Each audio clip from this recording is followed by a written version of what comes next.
stick to this entire subject of manufacturing and Capex, which is happening in the country, be it from the power side or railways or others.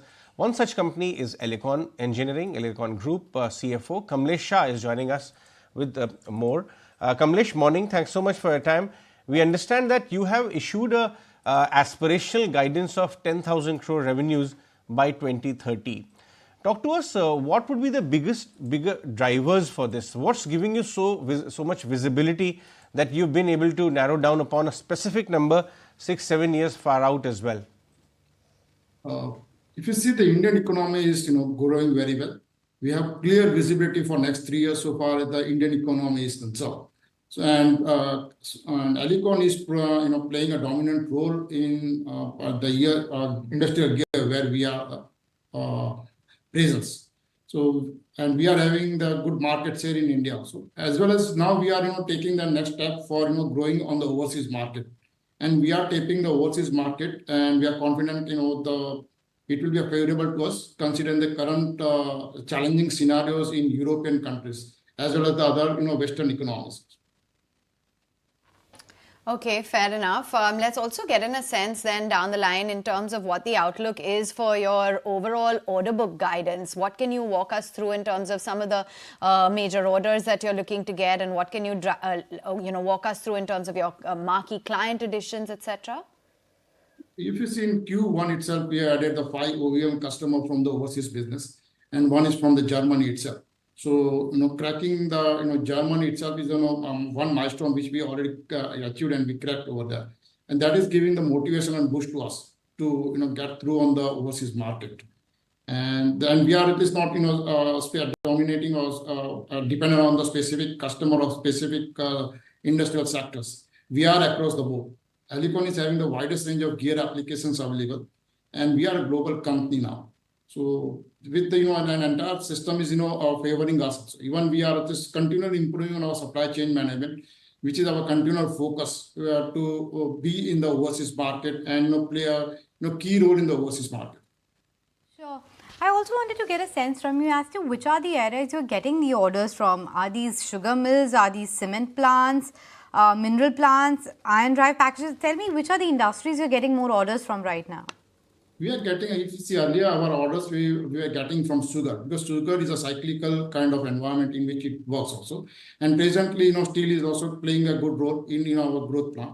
And we are seeing that going forward, the power and cement will also is going to play a major role.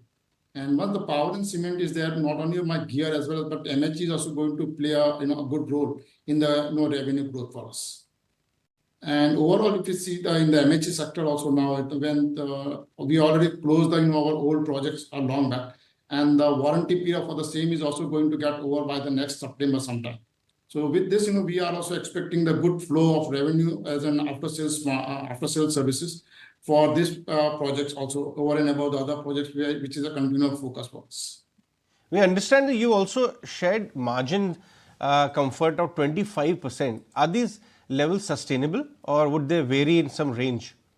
This year, yeah, we are just going to sustain with 25% margin because what we have envisaged at the beginning of the year for certain spend on the overseas market, particularly for business development and other digital marketing efforts, which we are not going in so aggressive over there. And generally, we always plan so far the cost is concerned quite aggressive and the revenue conservative.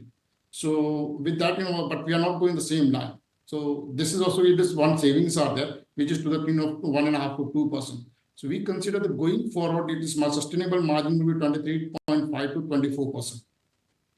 Okay. And what about your further Capex plans and any more fundraise plans that you have on the anvil? So far, Capex plan is concerned, we already it is spelled out. Our Capex plan is 300 crore over the period of 3 years. And we are already on the, and that is also divided into 3 phases. Based on the revenue estimations. So the first phase, we already are completing our Capex of 100 crore, started from last year and this year put together. And considering the good revenue flow we are expecting going forward, so we also are further going with the 100 crore Capex. And this is also one of the reasons because our machines are all sophisticated and automated machines, which is having its own lead time for the delivery, which is ranging from 18 months to 24 months.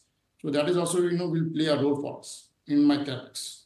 Okay, so that's about the Capex plan. But talk to me about the overseas revenue a bit more, because you talked about a lot of potential from there, Russia and the other regions as well. What will exports contribute to your total revenue 2 years from here on? 2 years from here on, we are presenting my revenue from export from India as well as my overseas business is to the tune of nearly 27-28%, which we are expected to grow to 40% in the next 2 years. And our overall internal target is to reach to 50-50 revenue by FY30. And also just give me your update on the order book. The last number was around 740 crores. What is it expected to inch up to? And also, are you making big inroads into the defense sector as well? Are you expecting some big orders? If I see, I'll just give the answer about the defense. Yes, we are quite hopeful. We are expecting some small orders in this year.